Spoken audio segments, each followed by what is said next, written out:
자, 이번에는 청소년기입니다. 10장이고요. 예, 청소년기 같이 공부할게요. 마찬가지로 청소년기 공부할 때 우리는 이전 아동 단계를 조금 갖고 오면서 좀 들여다봐야 되겠죠. 예, 한눈에 쏙 보시면 절은 한 절로 되어 있는데요. 예, 청소년기의 개념과 특징, 발달, 그 다음에 사회복지 실천 나왔는데요. 청소년기가 한 해 빼고 꾸준히, 예, 그리고 청소년기가 22회 때는 2문제나 나왔습니다. 예, 그래서 나오더라도 한 문제 정도 나오거나 했는데 이렇게 최근에 이렇게 청소년기가 조금 비중이 조금씩 높아지고 있다라는 걸 조금 말씀드리고 싶고요. 개념과 특징 별 하나, 발달 별 셋 해갖고요. 청소년기 관련돼서 이제 우리가 뭐 중요한 개념들 뭐 마르시아의 이론이라거나 이런 것들 조금 우리가 잘 알고 있어야 돼요. 자, 안으로 좀 들어가 보면 기출 경영에서 청소년기 특징은 청소년기 특징에서 청소년기를 일컫는 다양한 용어들, 그러니까 우리가 청소년기를 말하는 여러 가지 용어들이 있죠. 질풍, 노도부터 뭐 되게 많잖아요. 예, 그래서 이런 용어들을 좀 정리해 두셔야 되고요. 자, 그 다음에 삐아제에 있어서는 요 시기가 바로 형식적 조작기입니다. 요 바로 전 단계 아동기 구체적 조작기였죠. 그러면 이 청소년기는 이 전 단계인 아동기인 구체적 조작기의 인지 특성과 뭐가 다른가, 이런 것들이 아주 중요한 거고요. 특히 에릭슨이라는 학자가 바로 청소년기, 애도 아니고 어른도 아닌 것이 이거가 아니라 이 시기가 정말 중요하다는 걸 우리에게 알려준 대표적인 학자예요. 왜요? 바로 자아정체감. 나는 누구지? 나는 뭘 할 때 행복하지? 이게 너무너무 중요한 시기고, 이 정체감이라는 게 평생에 아주 중요한 키워드라는 거를 우리가 알게 됐잖아요. 그래서 이 부분을 잘 아셔야 돼요. 예, 그래서 이 부분과 관련돼서 여러분들이 자아정체감이 에릭슨 다음에 마르시아라는 학자가 자아정체감에 대한 더 깊은 연구들을 한 내용들도 알고 계셔야 되고요. 모두가 자아정체감을 확립하는 건 아니거든요, 이 시기에. 그렇기 때문에 그런 이 시기에 자아정체감의 문제가 다양하게 나타나는데 그런 것들도 알아야 되고요. 특히 최근에는 이 시기에 뭐 제2차 성징 나타나면서 제2차 성장 폭등기 이런 뭐 신체 변화, 성적 성숙 이것뿐만이 아니라 엘킨드가 제시한 자기중심성, 상상 속의 관중이나 개인적 우화. 예, 그래서 삐아제가 말하는 자기중심성과 다른 의미의 청소년기 특유의 자기중심성과 관련된 개념들을 알고 계셔야 됩니다. 그 얘기들을 조금 같이 해볼 거고, 최근에 이런 류의 문제들이 많이 나왔다라는 거. 예, 청소년기 상당히 중요하고요. 뭐 잠깐 뭐 얘기하고 싶은 건 청소년의 자해 문제가 지금 상당히 심각하거든요. 예, 그렇기 때문에 여러분들이 현장에서 청소년을 잘 이해하고 돕는 게 너무 중요합니다. 예, 그래서 최근에 뭐 보수교육이나 이런 데에서 되게 많은 테마를 잡는 게 바로 청소년 자해 문제거든요. 예, 이게 뭐 최근에 미디어의 그 발달과도 관련이 있고 여러 요소들이 있는데, 우리가 그런저런 의미에서 제가 청소년기 기출이 조금 한 해에 2문제까지도 나오는 이런 경향들이 바로 그런 청소년 시기의 발달에 대해서 우리가 좀 더 관심을 가지라는 메시지가 아닐까? 이런 생각도 좀 개인적으로 해보고 있어요. 자, 그래서 이런 것들을 좀 보시면 최근 5년간 보면은 18, 20회 2문제, 그 다음에 19, 21, 22 한 문제. 그래서 평균 출제 문항수 1.4문항이다라는 거 좀 기억을 하시고요. 청소년기 전체는 이제 최근 10년간을 보면은 11문제 이렇게 됩니다. 예, 청소년기 아주 중요합니다. 이 시기를 잘 보내고 이 시기에 나는 누구고 나는 뭐 할 때 행복한지 방황하면서 그걸 찾아야 청년기에 좀 더 건강한 적응을 해내더라라는 거예요. 그래서 좀 관심 갖고 그런 마음으로 공부를 하세요. 그러니까 공부하실 때 내가 현장에서 청소년을 만난다면 이런 마음으로 하시고, 나의 청소년기를 좀 들여다보시고, 이러면 좀 더 이 부분에 학습이 여러분들에게 집중을 주지 않을까라고 생각합니다. 청소년기 같이 시작해 보도록 하겠습니다.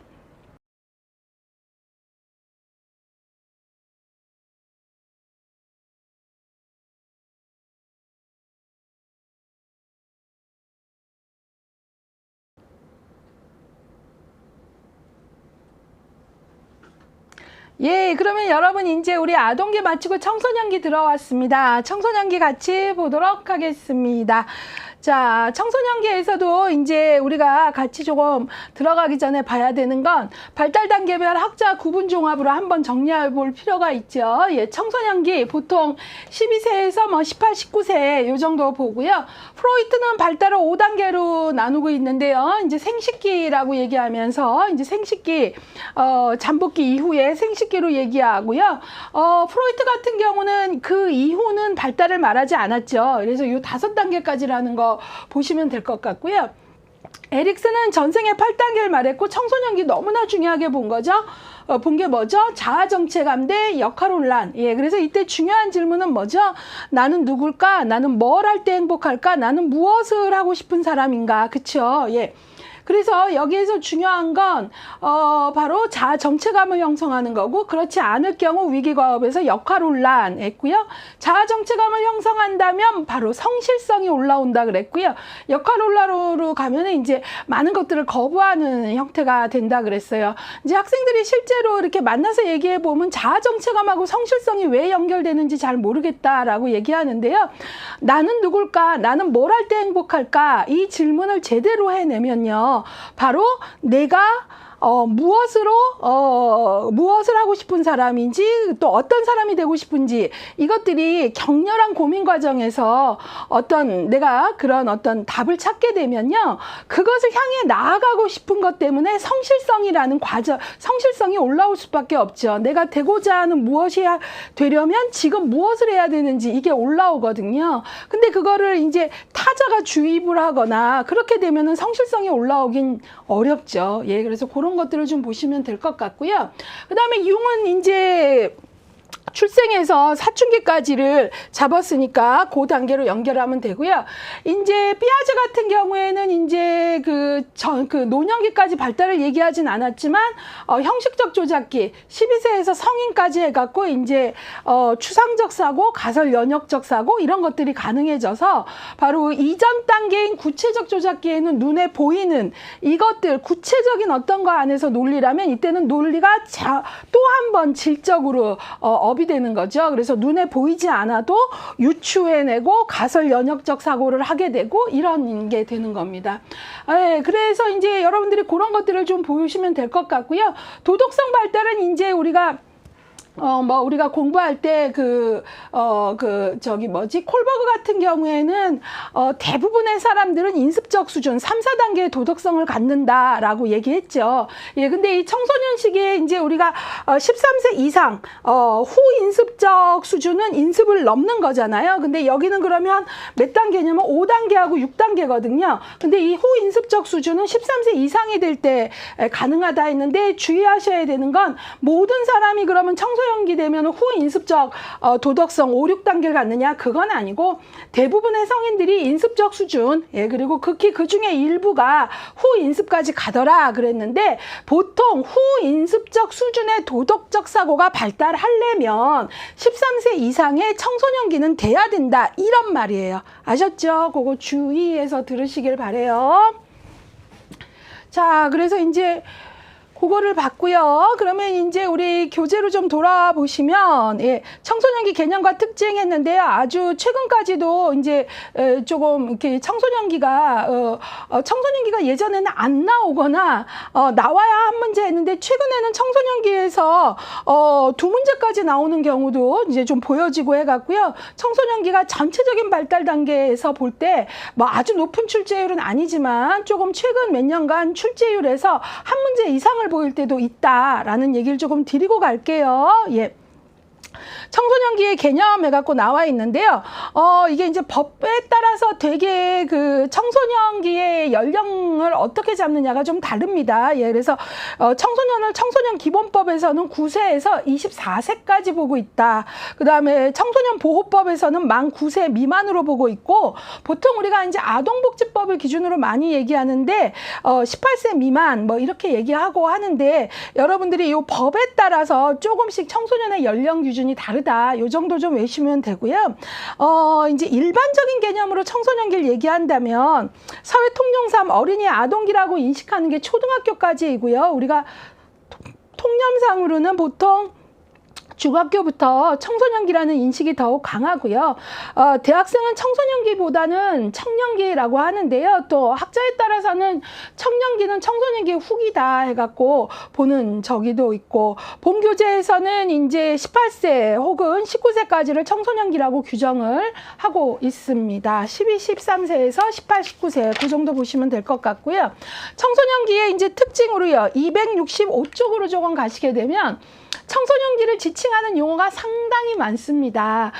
뒤로 가시면 중년기를 지칭하는 용어도 많거든요. 근데 청소년기는 보니까 제2 반항기, 예, 우리가 앞서서 제1 반항기 봤었잖아요. 3살, 4살. 근데 여기는 제2 반항기고요. 이제 정서적인 차원에서 이제 질풍노도의 시기, 예, 그래서 이제 격렬한 정서적 과정을 겪는다 이런 거고요. 신체적인 차원에서 2차 성장 급등기 해갖고요. 2차 성징이 나타나면서 성장의 또 한 번의 급등을 보여주고요.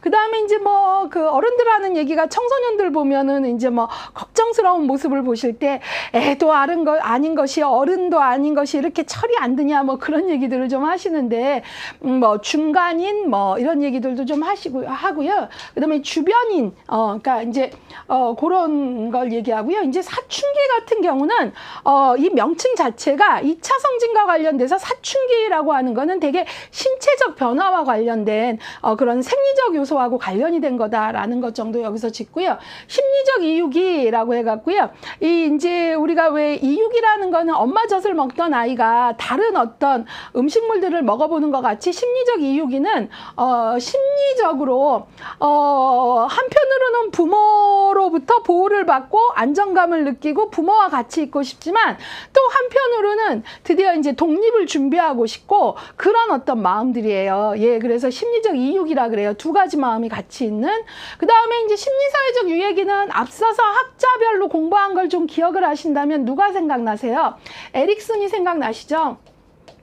에릭슨이 바로 이 시기는 격렬하게 나를 찾는 시기이고, 이때 나는 누구고 나는 뭘 할 때 행복한 사람인지 격렬하게 찾는 건 너무나 자연스러운 발달 과정의 모습이니 안전망만 쳐주고 충분히 어떤 처벌을 하거나 그러지 않고 안전망 안에서만 이제 벗어나지 않도록 안전망만 쳐주고 좀 지켜보고 격렬하게 나를 찾는 과정을 좀 지켜보는 힘이 부모에게 필요하다라고 얘기를 하죠. 예, 그래서 제가 요 시기를 설명할 때 뭐 지랄 총량의 법칙 해갖고 뭐 인간은 일정량의 지랄을 갖고 태어나는데, 청소년기에 그 지랄이라는 게 뭐 욕을 하자는 게 아니라 나는 누굴까, 나는 뭐 할 때 행복하는 사람이고 무엇으로 나를 이 세상에서 표현하고 싶은 사람이고 내가 나를 무엇으로 사랑하고 싶은 사람인지 격렬하게 찾도록 좀 돌아. 그래서 이제 청소년기에 내 안에 있는 그런 격렬한 질문들의 답을 찾는 게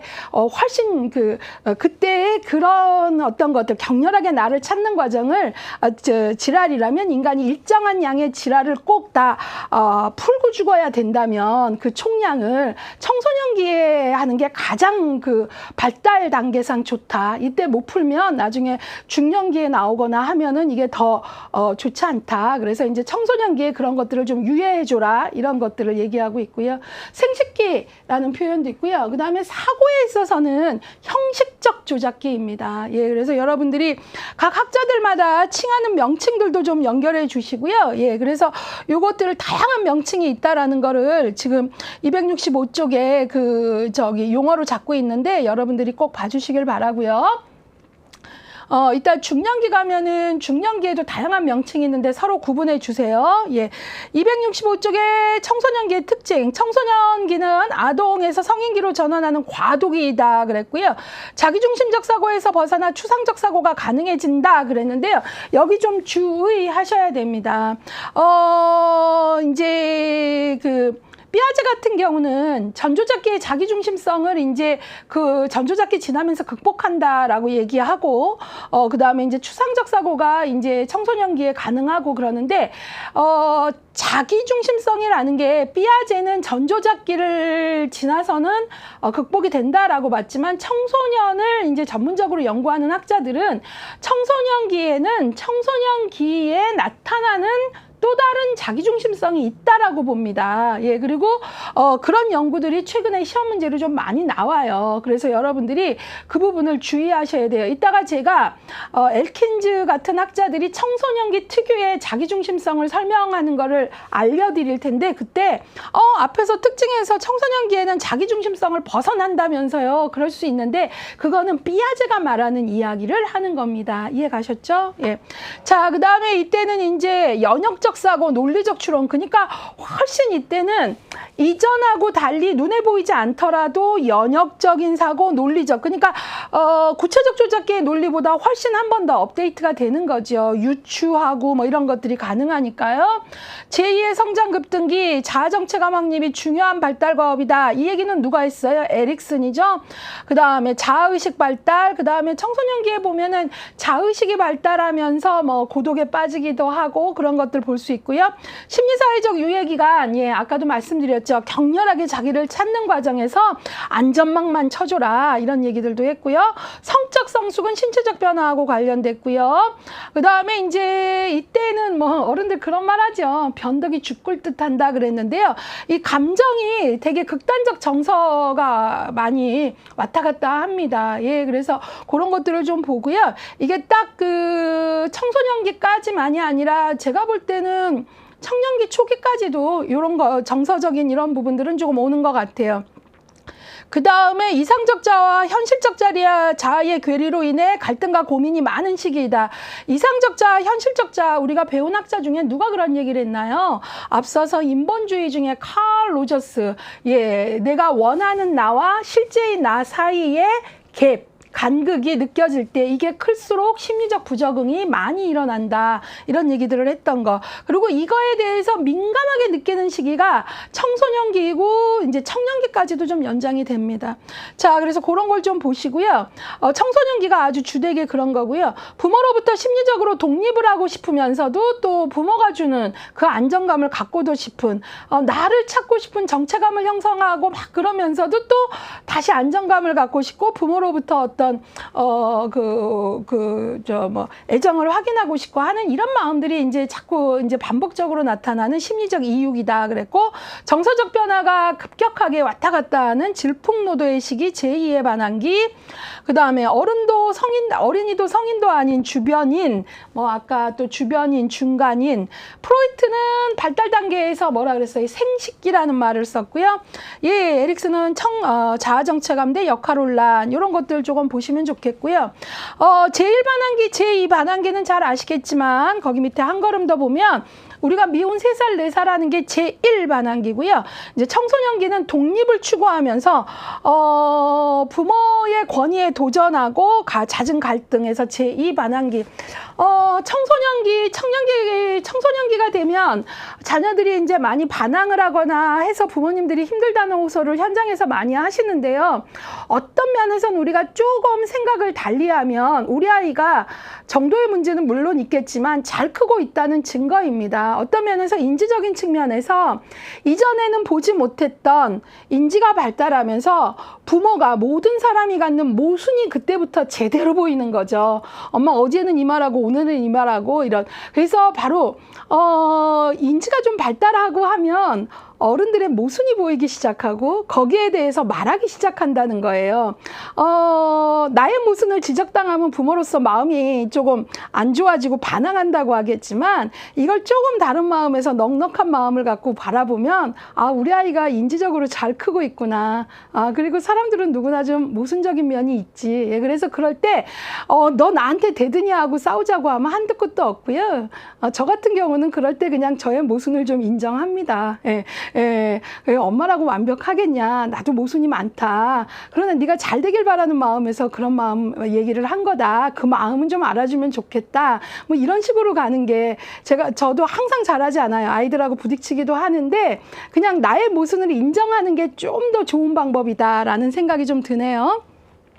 자, 그 다음에 이제 제가 하나 아쉬운 건, 사실은 청소년기에 이제 뇌과학이 발달하면서 청소년기의 뇌의 발달, 특히 우리의 뇌에 있어서 이 앞부분 있죠? 전두엽, 전전두엽. 이 부분이 인간이 고등동물로서의 추리하고 논리적 사고를 하고 유추하고 우선순위를 잡고 뭐 이런 것들에 있어서 아주 중요한 두뇌의 부위인데 이 전전두엽의 발달이 바로 이 청소년기에 아주 놀라운 변화를 갖습니다. 그래서 저는 좀 바라는 게 인행사가 조금 교육과정에서 이런 발달에서 뇌 발달의 내용을 조금 넣어줬으면 하는 거. 왜냐하면 청소년기 뇌 발달을 이해하면 청소년기의 그 여러 심리적 특성이나 이런 것들을 이해하는데 상당히 많이 도움이 됩니다. 예, 그래서 그런 것들이 조금 아쉬움은 좀 있는데 여러분들이 수험 공부에서는 뭐 뇌과학까지는 나오진 않지만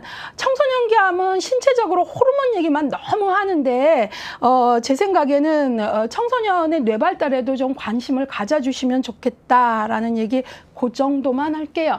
자, 그래서 이제 청소년기의 특징을 조금 봤고요. 자, 그 다음에 이제 청소년기의 발달. 우리가 이제 발달에 들어오면, 어떤 식으로 발달을 받습니까? 신체적부터 받잖아요. 예, 그래서 그 얘기를 조금 할게요. 신체적 발달은 이제 우리가 신체적 발달이 앞서서도 계속 언급했지만, 폭등기가 2번 있었죠. 영아기 0세, 2세. 그 다음에, 청소년기도 대단히 중요한 제2차 폭등기이거든요. 그래서 보실게요. 청소년기에 나타나는 가장 핵심적인 신체 발달은 성적인 성숙입니다. 그래서 사춘기라는 현상으로 급속한 신체의 외형적 성장과 호르몬의 변화에 따라 생식 능력이 획득된다. 청소년을 지칭하는 여러 용어 중에 이 사춘기라는 용어는 청소년의 주로 신체적 성적 변화와 관련된 용어입니다. 그래서 이전에는 자꾸 청소년기를 뭐 중2병, 사춘기 이런 말로 많이 했는데요. 사춘기는 지극히 신체적인 변화만 얘기하는 겁니다. 예, 그래서 청소년기는 사람이 살아가는 동안 경험하는 일반적인 시기를 지칭하는 문화적 개념이고요. 반면에 사춘기는 인간이 성적으로 성숙하고 자식을 낳을 수 있는 구체적인 시기를 지칭하는 생리적인 개념. 예, 그런 것들을 좀 알고 계시면 좋겠고요. 사춘기의 신체 변화가 제2 성장 폭등기라고 할 만큼 크다면 어떤 내용인가 좀 보도록 하겠습니다. 신장이 급격히 증가하고 남녀는 대략 5에서 13cm. 예, 그래서 내 아이도 막 부쩍부쩍 크는 게 보이지만 친인척 청소년 아이들을 명절 때 보면 깜짝깜짝 놀래죠. 예. 11에서 13세에는 여아가 남아보다 키와 몸무게가 더 나가고 힘이 세지만 제가 앞서서 아동기 후반에는 여자아이가 그렇지만 이제 사춘기를 지내고 중학교쯤 되면 남자아이가 여자보이보다 더 커진다 했잖아요. 그 얘기 좀 보시고요. 그 다음에 이제 이런 발달의 단계에 있기 때문에 대부분 청소년의 신체가 이렇게 좀 균형이 잘 안 맞는 느낌이 좀 들죠. 그러면서 맞춰가는 거잖아요. 예, 그런 것들이고요. 거기에 보시면 맨 끝에 문장 좀 읽어보겠습니다. 청소년기는 제2차 성징이 출현하는 시기로 성적으로 발달한다. 남자는 음성이 변하고 음모가 나며 골격 구조와 근육이 단단해진다. 여자는 월경이 시작되고 유방이 켜지며 음모가 생기고 골반이 커지며 여드름이 생긴다 그랬어요. 그래서 이 몇 해인가요? 기출이 얼마 전, 그러니까 좀 오래되지 않았는데 청소년기의 이 신체적 변화에 대해서 너무나 디테일하게 그 정확히 알고 있는가를 물어보는 지문이 나와서 이 정도까지 알아야 돼 하면서 조금 당혹스러웠던 그 수험생들의 반응을 봤던 기억이 나는데요. 그래서 우리 교재는 친절하게도 267쪽을 보시면 1차 성징과 2차 성징 또 특히 2차 성징인 청소년기와 관련돼서 신체적 변화에 대해서 자세히 써드리고 있어요. 지금 제가 읽는 부분은 시험에서 나왔던 지문들과 연결되는 거니까 이렇게 자세히 알아야 돼 하신다면 네, 그렇게 자세히라고 제가 대답을 하도록 하겠습니다. 자, 그러면 한 걸음 더 읽어보도록 하겠습니다. 1차 성징은 사람이 처음 태어났을 때 생식기만으로 남자 여자를 구분짓는 것을 말하며 특별한 몸의 변화는 없다. 이때는 생식기만으로. 그러나 사춘기가 되면 남성은 목소리가 변하고 근육과 뼈의 발달, 여성은 여성다운 체형, 유방의 발달, 월경의 시작 등 성에 대한 특징이 나타난다. 이때를 2차 성징기라고 한다. 자, 그 다음에 이제부터 읽는 사춘기 남학생, 사춘기 여학생의 신체적 변화를 정확히 기억하셔야 됩니다. 사춘기 남학생은 키가 크면서 더불어 근육과 골격이 남자다워지고 체중도 증가하고 음모, 앵모, 턱수염이 나타나고 변성기로 목소리가 변한다. 또한 음경과 고환이 커지고 그 다음에 거기 보시면 부고환과 전립선이 발육한다라고 했어요. 자, 여학생의 경우 볼까요? 몸에 피하 지방이 증가하게 되고 골반이 커지면 유방이 발육되고 가슴이 먼저 발달한다는 거죠. 음모가 생기면 초경을 하게 된다라고 나와 있습니다. 자, 2차 성징도 신체 발달과 마찬가지로 물론 개인차는 있어요. 쉽게 말해서 여자 친구들 좀 보면은 생리를 좀 더 일찍 하는 친구가 있고 좀 더 늦게 하는 친구도 있고 그렇죠. 남자아이들 변성기 오는 시기도 같은 학년인데 조금씩 다르고요. 자, 일반적으로 남성이 여성에 비하여 2년 정도 늦게 나타나나 좀 더 오랜 기간 지속된다고 알려져 있다. 예, 그래서 이런 것들을 여러분들이 정확히 아셔야 된다라는 거고요. 그 다음에 신체 변화에 대한 심리적 반응을 좀 보도록 하겠습니다. 청소년기에는 신체 변화가 정말 크게 일어나면서 이제 이것이 신체적 변화로만 끝나지 않고 심리적인 거에도 영향을 준다. 그 얘기예요. 예, 그래서 여기에서 이제 여러분들과 같이 보는 것들이 바로 신체상과 자아 개념입니다. 신체상, 바디 이미지라고 하거든요. 자신의 신체상과 매력에 대한 지각은 청소년, 특히 청소년 중에서도 여아의 그 자존감과 관련이 깊다. 제가 보기에는 꼭 여아만은 아닌데 상대적으로 여아가 좀 더 크다라는 거고요. 더구나 요즘 같은 외모지상주의에서는 이제 더 민감해지고 이런 것들이 심각하게 과민해지면 이제 뭐가 나타나요? 섭식장애하고도 또 이제 연결이 되는 거죠. 그래서 밑에 보시면 여성의 체중과 섭식장애, 섭식장애의 대표적인 증상으로 거식증과 폭식증이 있다. 참고로 DSM-5에서는 거식폭식이라는 용어보다는 신경성 식욕부진, 이걸 거식증이라고 하고요. 폭식은 신경성 폭식증 이렇게 얘기합니다. 용어가 조금씩 바뀌고 있어요. 거식증이 폭식증으로 이어지기도 하고 남성보다 여성에서 더 많이 나타난다. 우리나라 전체 거식증 환자 중 10대 여성이 15%에 육박한다고 보고되고 있다 그랬어요. 이제 신체 이미지에 대해서 너무나 긍정적인 어느 정도 관심에 자신의 신체 이미지를 관리하는 건 좋지만 지나치면 이제 우울증도 오게 되고 이런 문제까지 생기고 하거든요. 그래서 그 옆에 그 섭식장애 관련해서 거식, 폭식이 나와 있네요. 그 차이 좀 보고 갈게요. 거식은 이제 신경성 식욕부진이라고 하는데요. 식욕을 잃은 것도 아닌데 체중 때문에 날씬해지고 싶어서 음식을 거부하는 거고요. 이것이 아주 심각해지면 키 대비 몸무게가 현저히 떨어지면서 죽음에까지 이릅니다. 자, 그 다음에 폭식은요, 참습니다. 잘 참습니다. 그러다가 한 번에 한 이틀, 3일치의 음식을 확 넣는 거죠. 그러고는 자신에 대한 혐오가 확 밀려오면 또 여러 가지 방법을 써서 밖으로 겨워내고 나면 또 자신에 대한 심리적 이미지가 또 마구마구 무너지고 이런 것들이 이제 악순환으로 가게 되는 거예요. 그래서 이게 단지 신체적 문제로만 있지 않고 심리적 문제로 연상선상을 갖게 되기 때문에 대단히 관심을 갖고 도와줘야 되는 거죠. 미디어가 갖는 긍정적 영향도 있지만 부정적 영향 너무 많고요. 특히 이제는 뭐 예전엔 텔레비전만이 적인데 이제는 이 스마트폰 또 그리고 스마트폰의 이 데이터 처리 방식에 내가 관심 있는 걸 보면 계속 그것만 뜨죠. 예. 그러니까 이제 계속 그런 쪽만 계속 뜨니까 잘 참다가 또 그게 안 돼서 그날 저녁에 왕창 먹고 또 다음날 눈 뜨고 또 눈 뜨자마자 스마트폰 열면 또 날씬한 지나친 어떤 그 저기가 마치 표본인 거가 모두가 그런 것 같이 또 마구마구 올라오고 이런 것들이 악순환이 되는 거죠. 대단히 심각합니다. 예. 자, 그래서 우리가 그런 부분에 조금 관심을 가지면서 이게 결국은 어떤 면에서는 내가 미디어를 건강하게 사용하는 것과도 관계가 돼요. 그래서 내가 어느 순간 계속 그런 인스타만 찾거나 계속 그런 쪽만 올라오면 채널 차단하는 방법들도 있잖아요. 이제 더 이상 시청 안 함. 이런 것들을 좀 누르면서 자기를 컨트롤하는 힘, 이런 것들도 좀 필요하고요. 예. 자꾸 그것만 확대되어 보이는 게 이제 심리적 문제로 오게 되니까요. 그런 거 좀 보시고요.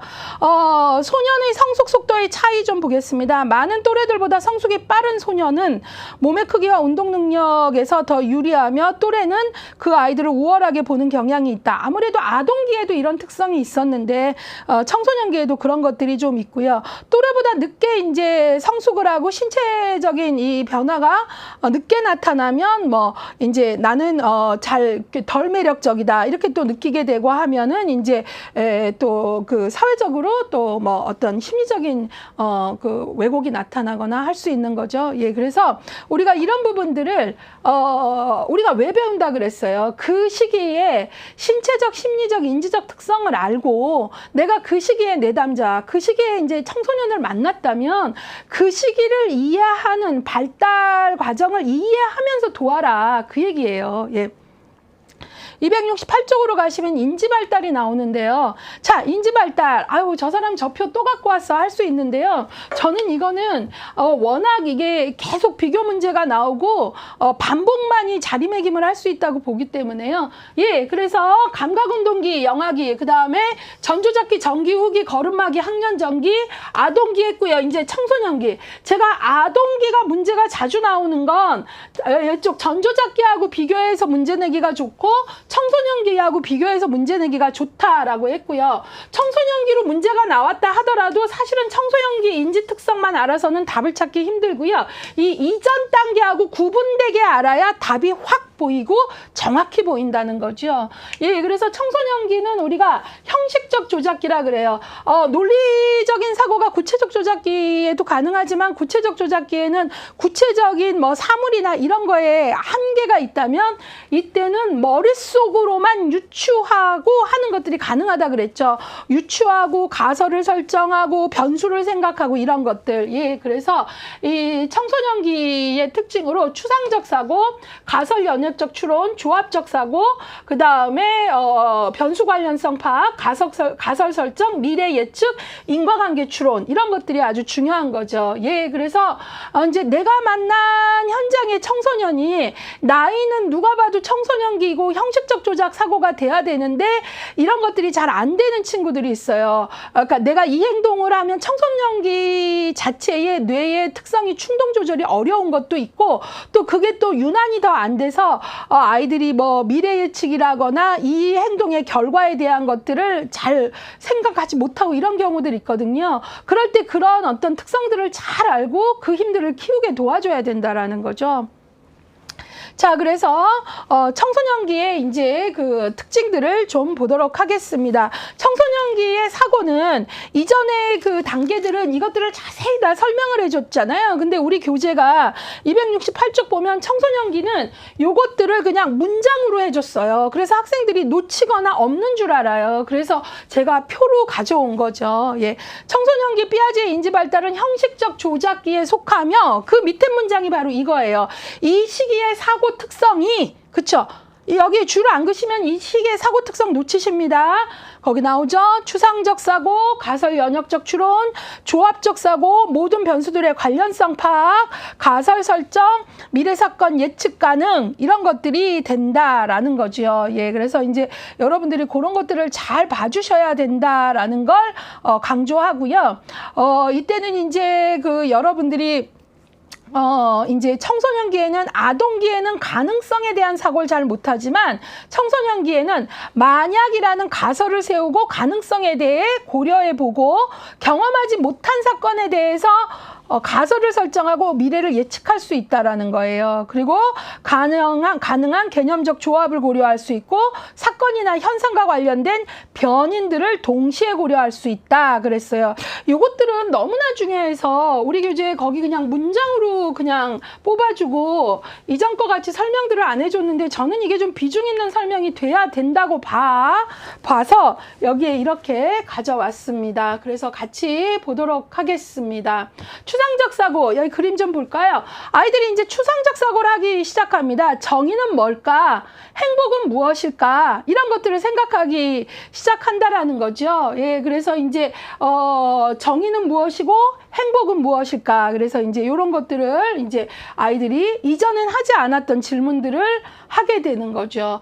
정의나 추상, 행복 같은 거 한 손에 확 잡히지 않은데 그런 생각을 하기 시작하고 가설 연역, 예, 만약 뭐뭐라면 뭐뭘까? 이런 거잖아요. 그래서 내가 만약 범인이라면 어떻게 행동했을까? 이런 것들을 이제 물어보기도 시작하고 맞아, 그렇게 행동했을 것 같고 그렇다면 그 사람이 범인일 거야. 뭐 이런 추론, 유추, 조합적 사고도 하게 되고요. 뭐 이 구술을 일렬로 늘어놓는 방법은 몇 가지가 있을까? 이런 것들, 또 변수 관련성, 뭐 어떤 친구들은 이런 것들을 다른 변수를 생각해보자 하면 나 몰라. 이 친구는 아직 이제 그런 발달이 아직 이제 덜 된 거죠. 약간의 시간적 그 속도의 차이는 있을 수 있는데 그런 것들이 이제 제식이 잘 발달하는 친구들은 관련된 변이를 하나씩 좀 찾아본다면 문제 해결 방법이 있을 거야. 이런 사고들이 올라오고요.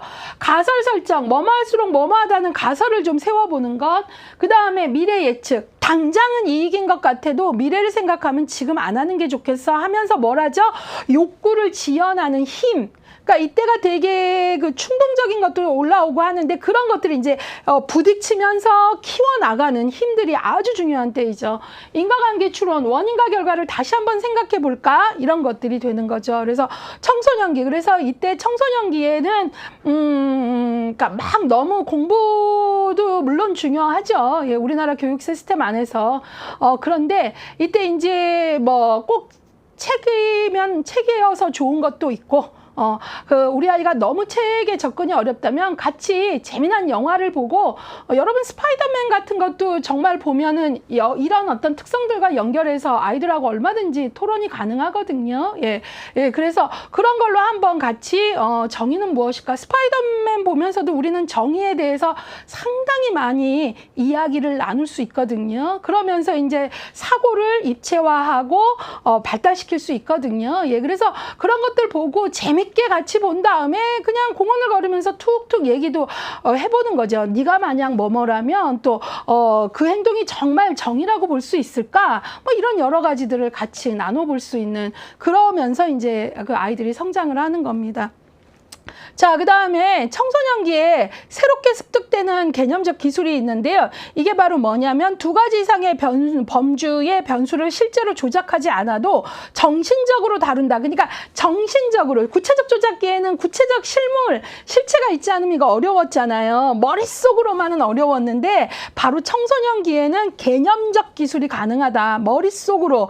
예, 그래서 그게 되고요. 시간이 지나면 사건이나 관계를 변화한다는 걸 고려해서 사고하고 사건들의 연속선에 대해서 가설을 설정하고 논리적 일관성, 또 예측, 그 다음에 상대론적 입장에서 사고할 수 있는 힘, 이런 것들. 그래서 정말 이때는 아이들이 신체적 변화만 큰 게 아니라 이 사고가 아주 질적으로 한번 바뀌는 때이고요.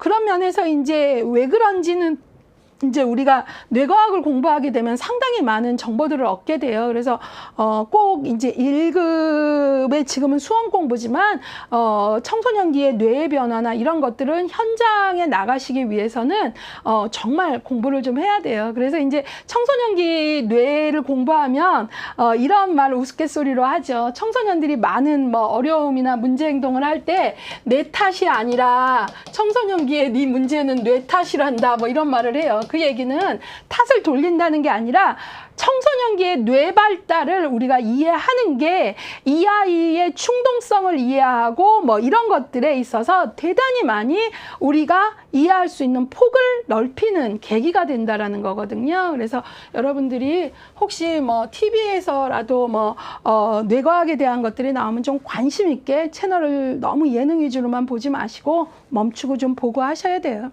자, 그래서 이것들 얘기했고요. 이제 청소년기의 자기중심성 얘기를 좀 하겠습니다. 일단 제가 여러분에게 좀 말씀을 드려야 되는 건 맨 위에 문장 중요하죠. 피아제는 자기중심성을 전조작기 아동의 특징으로 설명했고 이후 구체적 조작기의 자기중심성을 극복한다고 설명했어요. 그렇죠.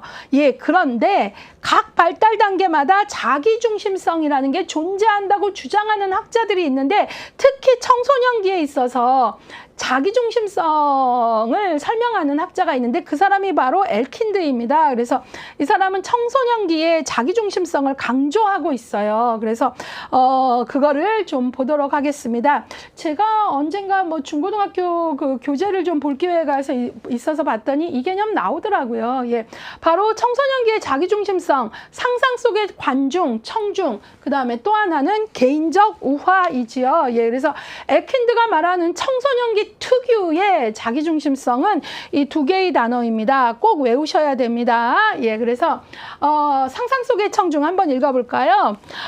269쪽입니다. 청소년은 자신이 마치 무대 위에서 시선을 한 몸에 받는 배우이며 타인은 자신에게 주의를 집중하고 있는 관중 혹은 청중으로 보게 된다. 자신이 타인의 관심에 초점이 된다고 생각하기 때문에 강한 자의식을 갖게 된다. 그렇죠.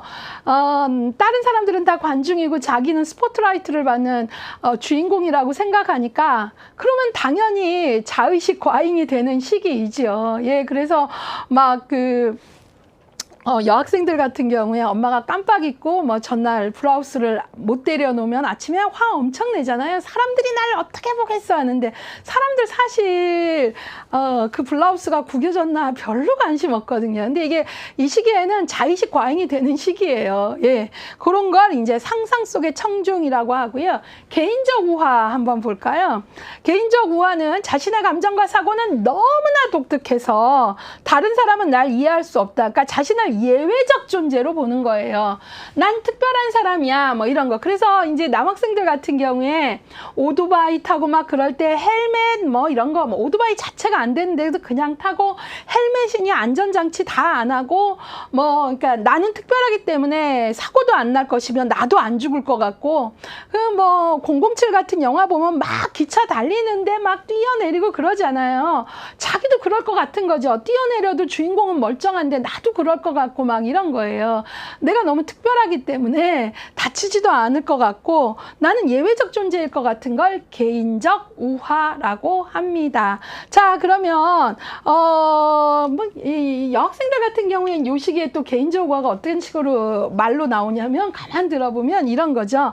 엄마가 내가 말한다고 다 알아? 이런 거죠. 예. 그래서 막 엄마하고는 얘기 안 하려고 그러고 집에서는 말 한마디 안 하다가 친구하고 통화할 때 보면 저는 이제 남자아이만 둘을 키워서 그러는데 여자아이들을 키우는 엄마들 얘기 들어보면 사춘기 딸이 정말 이렇게 외롭게 한대요. 막 말 한마디 안 하거나 엄마가 내가 말한다고 알아 하다가 친구하고 방에 들어가서 전화하는 걸 보면 얘가 이렇게 말을 잘하고 많이 해야 하고 이제 놀랄 정도로 이런 것들이 이제 나타나는 거죠. 예, 그래서 이제 요 두 가지 특징들 조금 알고 가시면 좋겠고요. 개인적 우화는 나는 특별해 라는 거예요. 난 예외적이야 이런 거고요. 특히 이 시기에 이제 만약에 첫사랑을 하게 되거나 하면 왜 거기에 이렇게 많이 절절하게 빠져드냐면 내 첫사랑은 너무나 특별하거든요. 예, 근데 나중에 사람들의 첫사랑, 뭐 약간 좀 풋사랑 같은 사랑들 이야기를 들어보면 비슷비슷하죠. 그런데 막상 그 시기에 나는 이거는 너무나 특별한 이야기인 거죠. 자, 그래서 그것들을 좀 보시고요. 이 단어들은 외우셔야 되고 꼭이 왜 붙었냐? 시험에 자주 등장합니다. 자, 그 다음에 사회정서 발달을 보도록 하겠습니다. 청소년기에는 정서가 매우 강하고 변화가 심하며 극단적인 정서. 예, 그래서 이제 옛날 어머니들은 뭐 변덕이 죽 끓는다 이런 표현들을 하셨는데요. 이거는 이제 조금은 우리가 정제된 언어로 표현을 한다면 비유적으로 질풍노도의 시기, 자신의 격한 감정을 받아들이고 이러한 감정 상태에 대해 지나치게 과민한 반응을 하지 않는 것. 그래서 이제 내 감정을 조금 내 감정에 좀 관대해질 수 있는 것, 이런 것들을 우리가 이제 발달 과제로 도와줘야 돼요. 예. 결국은 이런 것들은 이제 요즘에 뭐 우리 그런 얘기 하잖아요. 뭐 내 감정을 내가 관찰자가 돼서 좀 바라봐라. 예. 그러니까 종교적 차원을 떠나서 요즘엔 명상이니 이런 얘기 많이 하는데 결국 이런 것들이 정서적 문제와 관련돼서 내가 나를 바라보는 힘, 관찰하는 나, 내가 지금 너무 변덕스럽진 않나, 뭐 이런 것들을 좀 보라, 그 얘기입니다. 청소년기의 정서는 불안정하며 많은 행동에 있어 무책임하거나 흥분을 잘하고 공격적 성향이 있으나 점차 청소년 후기로 갈수록 완화된다라는 거고요. 심리적 이육이라는 개념도 사회정서 발달에서 우리가 조금 알아야 되는 개념인 거죠. 예, 부모와의 지지와 승인, 부모 특유의 부모가 주는 안정감도 원하면서 한편으로는 이제 통제에서 벗어나고 싶고 분리되고 싶고 의존하지 않고 싶은데 또 친구에게 더 의존하게 되죠. 그러면서도 또 지지와 승인도 받고 싶고, 그래서 이런 두 가지 마음이 같이 있는 그런 것들을 우리가 심리적 이유기라고 합니다. 자, 그래서 심리적 이유기 좀 기억을 해 주셨으면 하고요.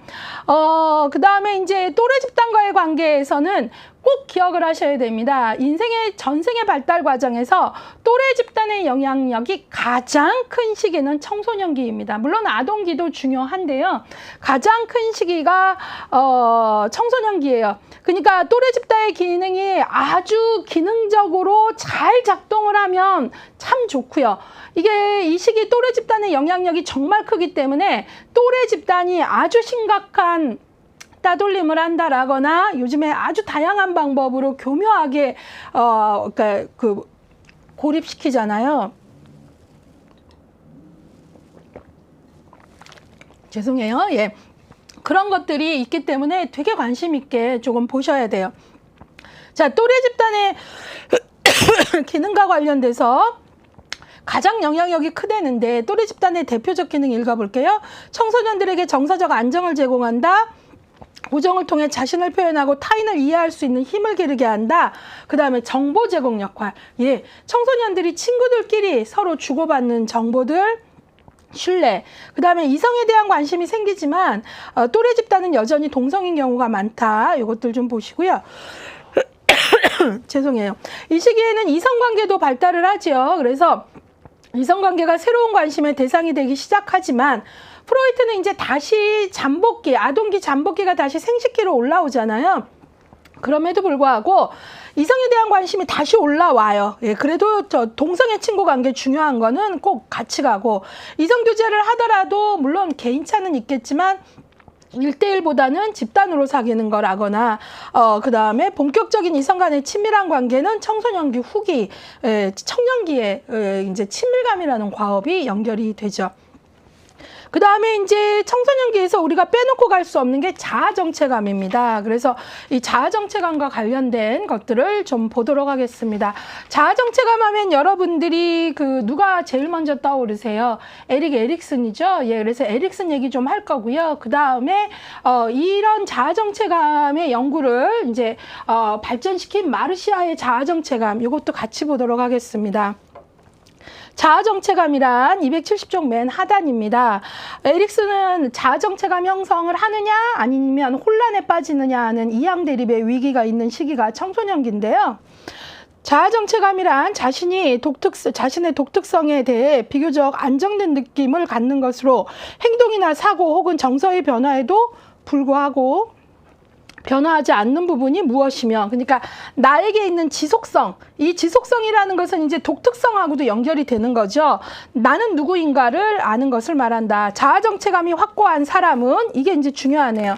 자아정체감이 왜 중요하냐? 자아정체감이 생긴 사람은 바로 개별성, 통합성, 지속성을 갖는다. 자, 그러면 이 세 가지가 뭐냐?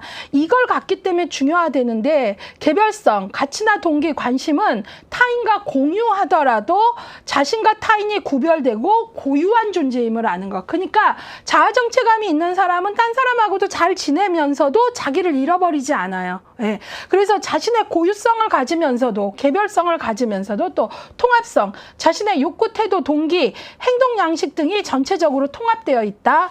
지속성, 자신이 과거, 현재, 미래의 시간의 흐름 안에서도 자신이 동일한 사람이라는 걸 아는 것, 이런 것들이죠. 그래서 에릭슨은 이 자아정체감 형성을 참 중요하다고 봤어요. 에릭슨 자신이 어때요? 자신의 친부에 대해가 누구인지 엄마가 알려주지 않았기 때문에 나는 누굴까? 그리고 이런 어떤 고민이 너무너무 컸죠. 그래서 제가 에릭슨 소개할 때 그런 고민 안에서 에릭슨은 그런 자기 극복의 하나로 나는 그냥 나 자신의 아들이다 해서 son of myself 이런 어떤 자기 고백을 하게 되거든요. 예, 그만큼 에릭슨은 나는 누굴고 나의 아버지는 누굴까? 누구로부터 나는 이런 것들이 너무 자신의 생애에 중요한 화두였기 때문에 그 고통이 정말 컸던 것 같아요. 그래서 그런 끝자락에서 나는 더 이상 이것이 누구의 아들일까 보다 내가 나의 고유성을 찾아가겠다라는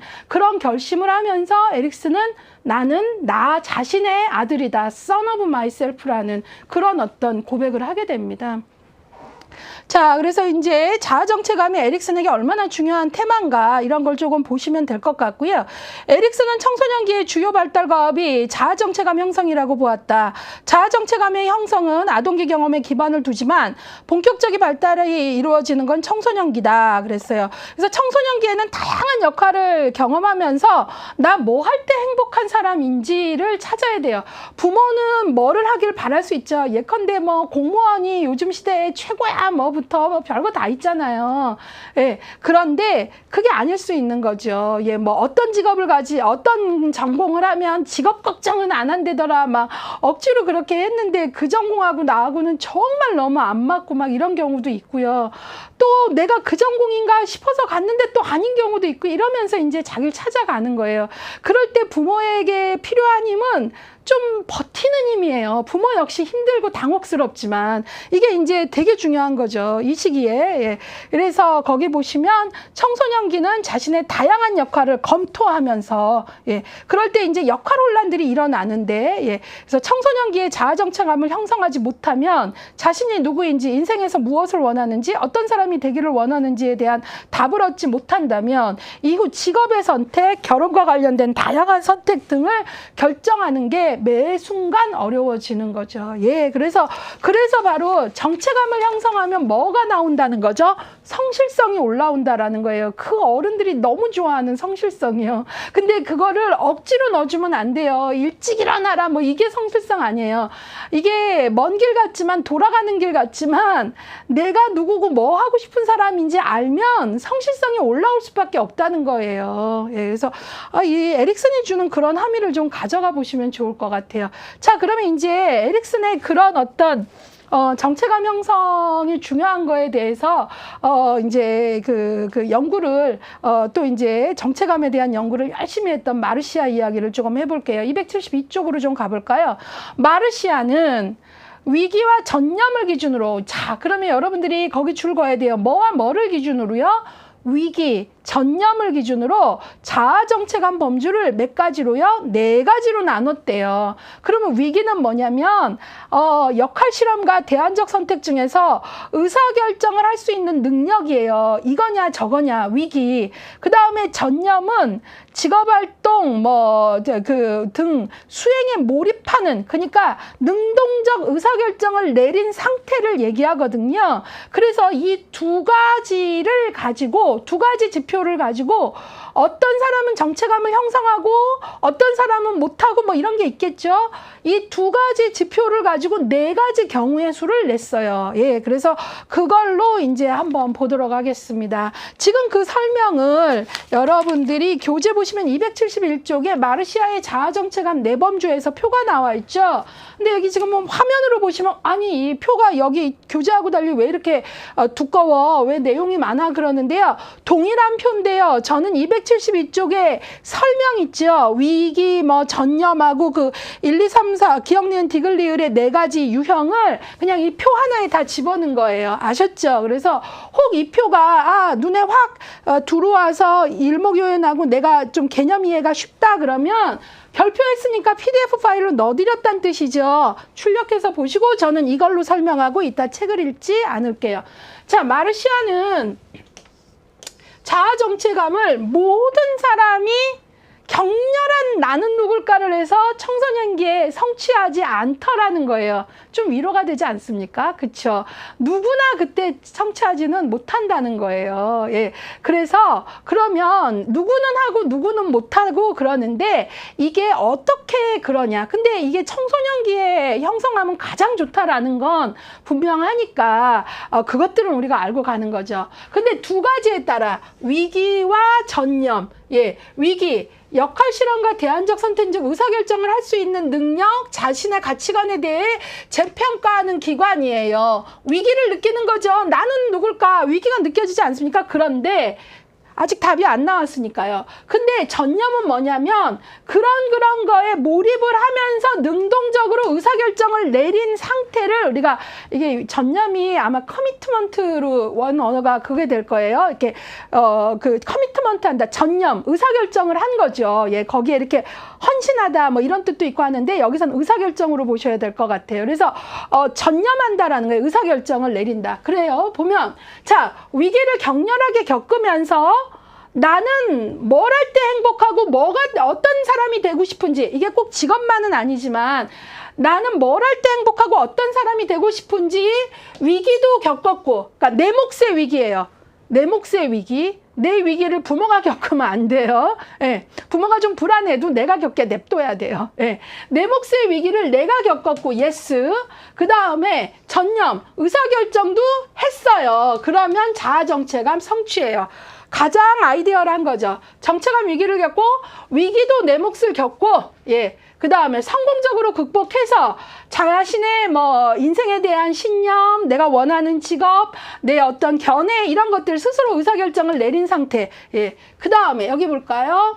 위기는 겪지 않았어요. 내 몫의 위기를 내가 안 겪었다고요. 그런데 결정은 했어요.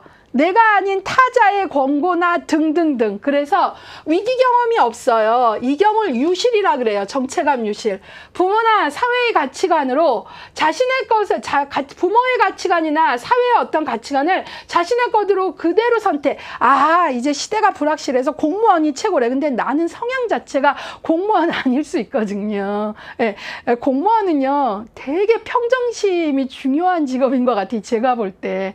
근데 이게 평정심 이라는 게 되게 어려운 건데 나 그런 게 너무 안 맞는 사람도 있거든요. 원래 이건 뭐 그런 것 같아요. 그래서 그거를 그냥 부모가 뭐 너는 공부 잘하니까 의사가 되라라거나 뭐 간호학과 가면 직업 걱정을 안 한대더라 뭐 이런 식으로 그냥 나에게 물어본 적 없는 거죠. 내 몫의 위기, 나 뭐 할 때 행복하고 어떤 직업으로 나를 표현하고 살고 싶은 사람인지 안 물어보는 거죠. 그렇게 되면 위기를 경험하지 않는데 의사결정은 해버린 거죠. 독립적 의사결정이 안 된 거예요. 예, 이런 경우 유실이라고 얘기합니다. 자, 그 다음에 유예 볼까요? 유예는요. 자, 여기는 이제 위기는 노이고 전념은 예스인데요. 여기는 보면 위기는 계속 겪어요. 예, 예스예요. 나는 누굴까? 나 뭘 할 때 행복한 사람인가? 근데 답은 의사결정은 내리지 못하는 거예요. 예, 그래서 계속 정체감 위기에 있는 사람입니다. 이런 사람들을 보면 끊임없이 나는 누굴까? 이 사람들 아무 생각 없이 있지 않아요. 누구보다도 그 생각에 빠져 있어요. 예, 그래서 이 사람들은 계속 물어보는 거죠. 의사결정은 못한 상태로. 예, 그래서 이 사람들은 이제 계속 나는 누굴까? 나는 뭘 할 때 행복할까? 근데 의사결정을 못한 상태에 있는 경우 유예라 그래요. 예, 그래서 이걸 좀 보시고요. 일단 여기까지. 그 다음에 혼란을 좀 볼까요? 혼란 이쪽이니까 위기 경험 없습니다. 그 다음에 이 사람은요, 둘 다 노예요. 위기를 느끼지도 않으며 결정도 안 한 거예요. 어떤 면에선 가장 심각할 수도 있는데 어떤 면에서 뭐 또 본인은 문제의식이 없을 수도 있어요. 정체감을 확립하기 위한 노력도 없고 기존의 가치관에 대한 의문도 제기하지 않는 거지요. 예. 그래서 여러 상태에서 이제 자기 통합이 안 된 경우에요. 근데 여기서 이제 우리가 봐야 되는 건 사실 이제 가장 바라는 건 적절한 시기에 발달이라는 게 그 시기라는 게 있었잖아요. 그래서 둘 다 예스에서 자아 정체감을 성취하면 좋지만 모두가 그렇지 않아요. 그렇기 때문에 이때 또 알아야 되는 건 연구 결과, 연구를 쭉 해봤더니 대체적으로 자아 정체감 성취, 그 다음에 자아 정체감 유예인 사람은 그 시기에는 답을 못 얻더라도 결국은 그 자기를 찾아가면서 적응하는 경우가 훨씬 많더라. 얘는 물론 좀 더 적응적이고 유예도 적응으로 가는 경우가 많더라. 그래서 이 두 라인은 적응이고요. 그런데 연구를 해봤더니 이쪽 두 라인 유실과 혼란은 부적응의 결과, 최종 결과가 나오는 경우가 많더라. 제가 볼 때 조금 제 주관일 수도 있지만 학교 다닐 때 중고등학교 때 모범생 소리 많이 들으신 분들이 유실일 경우가 많아요. 말 너무 잘 듣는 거죠. 내 몫의 고민도 내가 안 해. 부모가 하라는 대로 하는 거죠. 예. 그때는 모범생 소리 너무 듣는데요. 근데 이제 뭐 너 공부 잘하니까 약학과 가라. 그래가지고 약학과 갔어요. 그리고 졸업도 잘했어요. 결혼도 엄마가 하라는 사람하고 했고. 그리고 이제 약국도 열었단 말이에요. 뭐 약학과가 뭐 연구직으로도 빠질 수 있고 한데 여차저차해서 봤는데 한 40대 후반 50대 됐더니 나는 매일 약국 셔터를 올렸다 내렸다 하는 사람으로 그게 내가 다인 걸 날 보면서 나는 누굴까? 내가 정말 원한 삶이 이 삶일까? 하면서 중년기에 자기 존재에 대한 공허감이 밀려오면 이때 손 쓸 길 없을 수 있다는 거죠. 그때 진짜 감당 안 되는 위기가 오거든요. 그래서 이쪽은 부적응으로 가는 경우가 많더라는 겁니다. 그래서 우리가 일정량의 질환을 갖고 태어나고 이 질환은 일단은 다 뽑고 죽어야 된다면 누구나 그러면 적절한 시기에 격렬하게 나를 찾는 과정을 겪도록 안전망을 쳐주고 좀 버텨주는 부모 역할이 더 좋은 거죠. 넌 내가 시키는 대로만 하면 인생 고속도로야 그러지 말고 그 얘기예요. 결국 이런 연구가 주는 함의는 저는 그런 거라고 봐요. 그래서 여러분들이 시험에서는 뭘 외워야 돼요? 두 개의 지표. 위기를 겪었느냐 안 겪었느냐 자기 몫에 그걸 통해서 의사결정을 내렸느냐 안 내렸느냐 전념 그거에 따라 몇 가지 네 가지 유형 뭐 성취, 유실, 유예, 혼란. 근데 보통 연구 결과 성취나 유예는 적응 쪽으로 가는 경우가 훨씬 많았고 유실과 혼란은 부적응이 많더라라는 거죠. 그리고 이런 것들 보면 이게 다 점성, 에릭슨은 아니고 마르시아 연구라 하더라도 이게 다 점성 원리가 있다고 한다면 어느 시기에 적절하게 못하면 나중에 또 이게 중년기 위기가 더 크게 밀려올 수도 있고 하거든요. 그래서 뭐 너무 내 자녀를 모범생으로만 키우지 마시고요. 그냥 자기 몫의 방황은 좀 할 수 있게 조금 이렇게 부모 역시 이제 그 좀 자기 자신을 좀 버텨주는 힘이 필요한 거죠. 자, 그래서 그런 것들 좀 보시면 좋을 것 같아요. 예. 자, 그래서 그 부분은 책은 읽지 않고 넘어갈게요. 여기 시험으로 응용하기 좋겠죠. 예. 그래서 이제 심리사회적 유예 개념이 나오죠. 273쪽 읽어볼게요. 이 개념은 우리가 에릭슨이 말하는 거하고 너무 많이 말했기 때문에 그냥 읽겠습니다. 최종의 정체감을 성취하기 이전에 일정한 자유시험 기간, 예, 이걸 뭐라 그랬어요? 격렬한 자기결정 과정, 지랄을 충분히 떨도록 안전망만 쳐줘라. 예, 그거죠. 예. 그래서 심리사회 유예는 젊은이들에게 가치, 믿음, 역할 등을 시험해 볼 수 있는 자유를 허락하며 그 다음에 각자의 장점을 극대화하여 사회로부터 긍정적인 인정을 획득함으로써 사회의 최상으로 적응할 수 있게 한다. 예, 그리고 이제 시대가 너무 달라져서요. 예전과 같이 어떤 길이라는 게 이 길 이런 게 아니라 우리 젊은 친구들은 자기들 나름대로 새로운 길을 통해서 새로운 삶을 여는 그런 게 있어요. 그러니까 예전하고 이게 많이 달라졌어요. 그래서 그런 걸 조금 이렇게 잘 열어주시는 게 중요한 것 같아요. 자, 그런 것들 우리가 봤고요. 심리사회적 유예라는 표현도 정확히 잡고 그 뜻은 자유시험기간 이런 거 잡으셔야 됩니다. 자, 그러면 이제 청소년기의 사회복지 실천 마지막 정리하겠습니다. 신체적 발달 측면의 실천부터 급격한 신체 변화, 왜곡된 신체 이미지 가져서 이것이 식이장애로 가지 않도록, 섭식장애로 가지 않도록 또 그 다음에 간 경우라면 그것들을 잘 알고 적절히 도와줘라 이런 얘기죠. 예, 그래서 신체적 성숙과, 그러니까 성숙과 함께 성적 성숙이 이루어지는 시기예요. 또 그래서 이때는 신체적 왜곡 이미지가 왜곡됨으로써 섭식장애를 갖는 것 가질 수 있다는 걸 알고 도와주는 거 하나, 또 신체적 면에 또 하나는 이때가 신체적인 성적 성숙이 이루어지는 시기니까 성에 대한 올바른 가치관. 예, 이게 이제 성에 대한 올바른 가치관이나 이런 것들이 교육이 제대로 안 되면 이제 10대에 이제 임신의 문제가 심각하게 나타납니다. 그리고 이런 면에서는 이제 기존의 뭐 어떤 교육, 성교육이 뭐 이제는 순결이나 금욕 위주의 그런 교육 시스템하고는 달라져야 되는 건 여러분들 다 아실 것 같고요. 예, 그래서 이제 요즘에는 뭐 포괄적 성교육 뭐 이런 것들 하거든요. 그러니까 성에 있어서도 이 삶을 이해하는 과정으로 삶을 이해하는 과정 안에서의 성, 이런 것들을 이제 알려주는 거죠. 그래서 내가 10대에 제가 너무 좋고 또 신체적인 충동이 올라온다 하더라도 그 어떤 삶 전체의 발달 주기들을 알고 그러면서 삶 전체 안에서 임신이란 무엇인가 또 이런 것들도 생각해 볼 수 있게 하고 하는 포괄적 성교육 이런 것들이 이제 시대가 좀 바뀌어야 되는 거죠. 예, 그 성교육에 대한 접근이 그런 것들도 대단히 중요하고요. 그 다음에 이제 자아 정체감, 여러 번 말했잖아요. 이때 사회복지사가 청소년기가 자아 정체감, 격렬한 자기를 찾는 과정이라는 걸 알고 자기 발견, 자기 성장, 건강한 자기 주장 이런 것들을 할 수 있게 도와주는 거. 또 그래서 청소년기에 뭐 그런 면에서 뭐 진로 탐색 프로그램을 만들어 본다라거나 그 다음에 부모하고 갈등이 너무 심하다면은 건강하게 자기 주장을 하는 훈련을 좀 해본다거나 이런 것들 좋죠.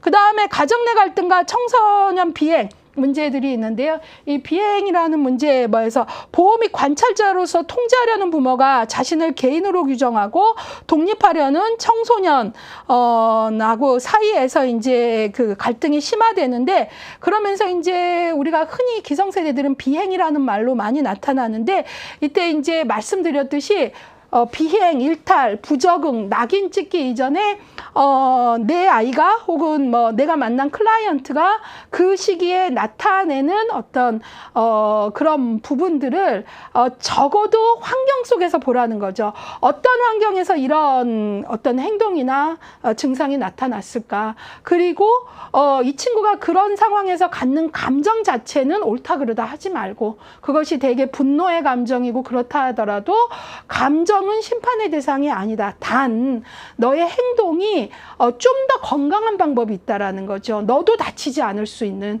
이런 것들을 어떤 방법을 써봤니? 근데 그 방법이 너에게 이득이 아니었다면 우리 새로운 방법도 한번 같이 생각해 볼까? 그래서 청소년 상담은 나는 상담자고 너는 피상담자가 아니라 이렇게 좀 동반자가 되어야 돼요. 예. 그래야 청소년들은 이 사람을 상담자로 보면은요, 청소년들은 되게 그 좋아하지 않습니다. 같이 생각하는 사람, 내가 썼던 방법이 이게 유효한가를 같이 고민해 보는 거죠. 그러면 좀 더 건강하고 유효한 방법 한번 찾아볼까? 이 사람 나의 파트너네. 그래, 좀 더 좋은 방법이 있다면 한번 생각해 보자. 뭐 이런 어떤 것들이 좀 더 그 청소년들하고 코드가 맞는 거죠. 자, 그래서 그런 것들 좀 생각해 보시고요. 그 다음에 이제 정신장애 측면이 나오는데요. 이거는 조금 알고 계시면 좋겠는데요. 인간의 생애 주기 중에 청소년기부터 시작을 해서요, 20, 30대까지 청년기까지가 바로 그 정신장애 중에 우리가 조현병이라고 하죠. 예전에 정신분열이라고 하는 그런 어떤 그 정신적 장애를 일으키는, 또 우울도 그렇고 특히 그런 어떤 조현병의 발생률 같은 게 가장 높은 때입니다. 통계적으로 그래요. 그러면 뭐 이후에 40, 50대면 물론 조현병 발병률은 그 이전 시기보단 떨어지지만 그때부터는 또 이제 치매와의 싸움이에요. 그러니까 결국 우리는 그런 정서적 어떤 어려움들은 다 인생 전반에서 깔고 간다고 보시면 돼요. 그래야지 누가 그런 어떤 진단을 받았을 때 아, 나도 그럴 수 있다라는 생각을 갖게 되는 거거든요. 근데 이 시기가 사실은 거기 나와 있듯이 청소년기는 심리적 격동도 일어서 정신장애를 일으킬 가능성이 높다라는 게 통계예요. 특히 자주 발병하는 게 조현병 예요. 그리고 불안장애, 공포, 우울, 그 다음에 자살, 물질 남용. 예, 그래서 특히 우리나라 교육제도에서 입시 경쟁, 고3 증후군, 시험 불안, 그 다음에 이제 그 미디어에 관련된 중독의 문제. 그래서 요즘엔 과몰입 뭐 이런 용어 쓰는데 과의존, 과몰입 이런 것들. 예, 그래서 사실은 미디어에 너무 몰입한다라는 건 현실 세계보다 가상의 공간이 나에게 위로가 되고 힘이 된다는 건데, 근데 결국 우리가 살아야 되는 건 바른 땅을 밟아야 되는 거지 공상을 밟고는 살 수가 없거든요. 그러니까 이제 공상은 할 수는 있어요. 그리고 공상을 전혀 못하는 사람은 매력도 없죠. 근데 이게 양의 문제는 있다라는 거예요. 그렇기 때문에 하루에 반 이상이 다 공상의 세계에서의 충족이라면 일로 좀 현실로 좀 데리고 와야 돼요. 예. 자, 그래서 그런 면에서 현실과 가상세계의 혼란, 이런 면에서 우리가 잘 도와줘야 되는 거죠. 예. 이게 현실이 너무 고통스러워서 공상의 세계나 가상세계에서 위안을 받았는데 아예 그쪽으로 가버릴 수 있거든요. 그럴 때 우리는 이제 현실 감각을 놓쳐버리면 정신증이라는 거를 얘기를 하게 되는 거거든요. 그렇기 때문에 이 친구가 지금 그 경계 어디에 있나는 좀 봐야 되는 거고요. 예, 그런 것들이 되게 중요하다라는 거예요. 예, 그래서 이제 청소년 기간에 이제 여러 가지 혼란에 따른 자기 파괴나 무력감, 우울 이런 것들을 잘 관계 형성하면서 도와줘야 돼요. 특히 청소년기에서 이제 하나 더 봐야 되는 건 이 비행이나 일탈의 문제나 청소년기의 심리적 갈등이 외현화되는 아이들은 이제 밖으로 나오잖아요. 그래서 반항장애나 뭐 공격성, 흔히 말하는 사건, 사고가 많다 이렇게 얘기하는데요.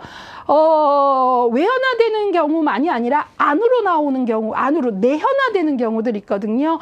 우울, 불안 뭐 이런 것들, 그리고 이것들이 심각해지면 자살, 예, 그 다음에 요즘에 또 아주 우리에게 크게 관심을 가져야만 하는 게 자해 행동이거든요. 예, 지금 10대의 자해 문제 아주 심각합니다. 그래서 관심 많이 가지셔야 돼요. 자, 그래서 그 밑에 자살 측면이 있네요. 자, 그래서 좀 보도록 하겠습니다. 자살의 징후를 보이거나 행동에 옮기는 청소년은 세 가지 주요 영역, 즉 청소년기 자살 행동과 관련된 친구들은 연구해 봤더니 세 가지 주요 영역의 어려움들이 있더라. 스트레스, 가족 문제, 심리적 우울증.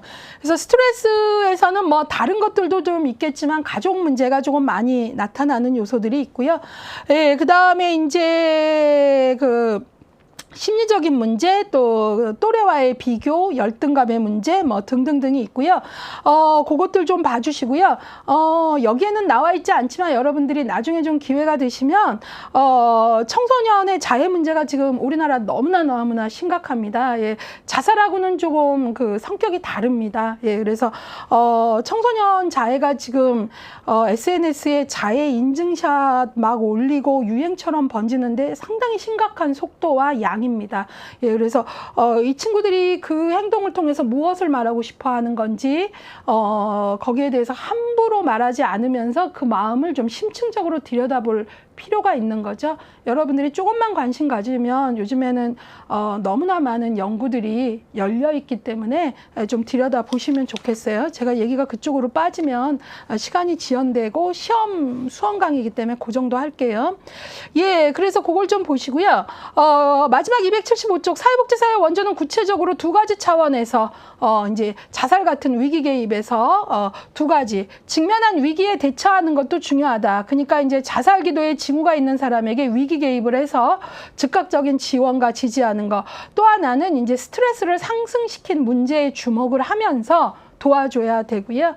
많은 통계들이 자살 시도를 했던 사람이 다시 시도해서 죽음까지 이르는 경우가 수치적으로 현저히 많다라는 걸 알고 이제는 어쨌든 국가적 차원에서 자살 예방은 해야 되는데 자원은 한정되어 있기 때문에 이제 어떤 그 자원의 한정성 안에서 보다 더 고위험군을 어떻게 뽑냐면 자살을 시도했던 경력이 있는 사람들을 더 고위험군으로 우선 관리를 합니다. 왜냐하면 시도했던 사람이 다시 시도하면서 죽음까지 이르는 경우에 수치가 훨씬 높기 때문에 그래서 이제는 그런 부분에서도 되게 빅데이터에 기반을 해서 움직이는 시대입니다.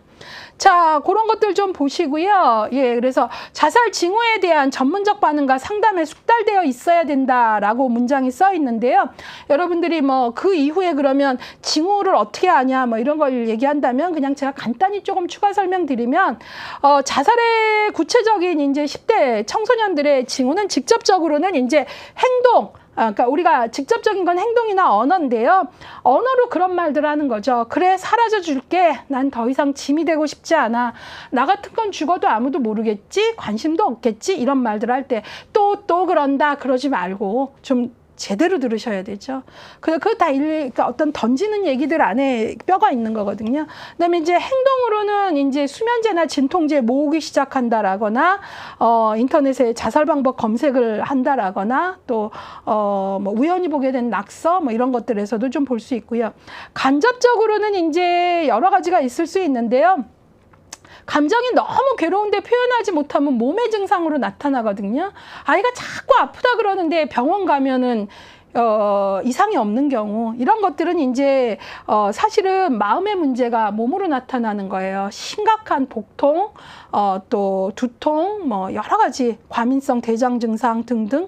그 다음에 이제 뭐 여러 가지 이제 그런 것들 있잖아요. 자기 비난이 높다라거나 이런 어떤 것들, 뭐 이런 것들 그런 상징적 표현에도 관심을 좀 가져주시고 사람들 만나는 거 기피하고 이런 것들도 조금 그런 사인 중에 하나이죠. 예, 그런 거 좀 보시고요. 한 걸음 더에 이제 그 학교 폭력 문제가 심각하니까 추가적으로 넣어드렸거든요. 청소년 시기. 그거는 각자 좀 읽어보시면 좋겠습니다. 실천론인가요? 거기에서 우리가 다시 한번 자살에 대해서 조금 언급을 해요. 그래서 자살을 하고자 하는 사람들은 실천 기술론의 위기 개입에 나오네요. 하고자 하는 사람들은 어떤 사전에 징후가 있다 그래가지고 그런 것들을 좀 알아보는 것들이나 이런 것들을 기술론에서 좀 더 추가 설명하겠습니다. 예, 여기까지 해서 청소년기 같이 공부했습니다. 청년기에서 뵐게요.